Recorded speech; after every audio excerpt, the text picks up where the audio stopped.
Assalomu alaykum hammaga. Lobarxon oshxonasiga xush kelibsiz. Bugun biz go'shtli kotletdan ham mazali bo'ladigan kotlet tayyorlaymiz. Go'shtli kotletni mazasini beradigan, shirin, yoqimli bo'ladigan kotlet tayyorlaymiz. Buning uchun bizga bir kosa grechka kerak bo'ladi. Grechkamizni yaxshilab bir kosa grechkaga 2 kosa suv solib qaynatib olamiz. Grechkamizni qaynatib sovutib olamiz. Sovutilgan grechkamizga 3 ta tuxum chaqib aralashtiramiz. Iloji bo'lsa blender bilan aralashtirish kerak.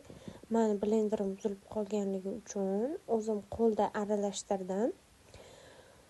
Uni yaxshilab aralashtirib bo'lganimizdan so'ng 2 ta o'rtacha piyozni qirg'ichdan chiqarilganini va bitta katta kartoshkani qirg'ichdan chiqarilganini solamiz ustiga.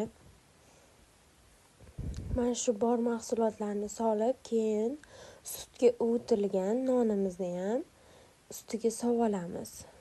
O'zgacha mazza beradi. Uvitilgan nonimiz ham. Ularni hammasini solib bo'lgach, barcha ingrediyentlarni tayyorlab bo'lganimizdan so'ng unga ozgina tuz solamiz. Tuzimizni ham o'zini me'yorida chiroyli qilib solib olishimiz kerak. Tuzdan so'ng universal pripravamiz bo'lsa agar, undan solib olsak bo'ladi. Ozgina, juda ko'p emas.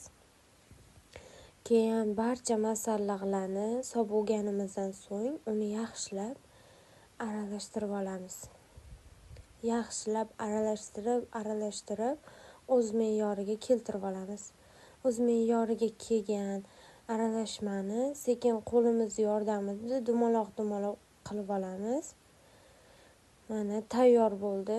Endi bularni pishirishga tovaga yuboramiz. Tovamizga ko'p yog'ni quyib olib, hammasini taxlab qovurib olamiz.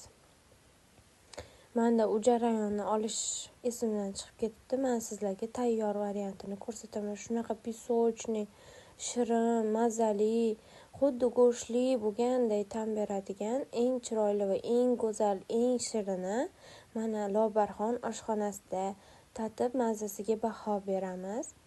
Hamma uy sharoitida qilib bersa, qaynona oyijonisidan rahmat eshitadi. Hammani ko'nglini birday olgan bo'ladi. Uyda go'sht qolmaganda shu usuldan foydalaning.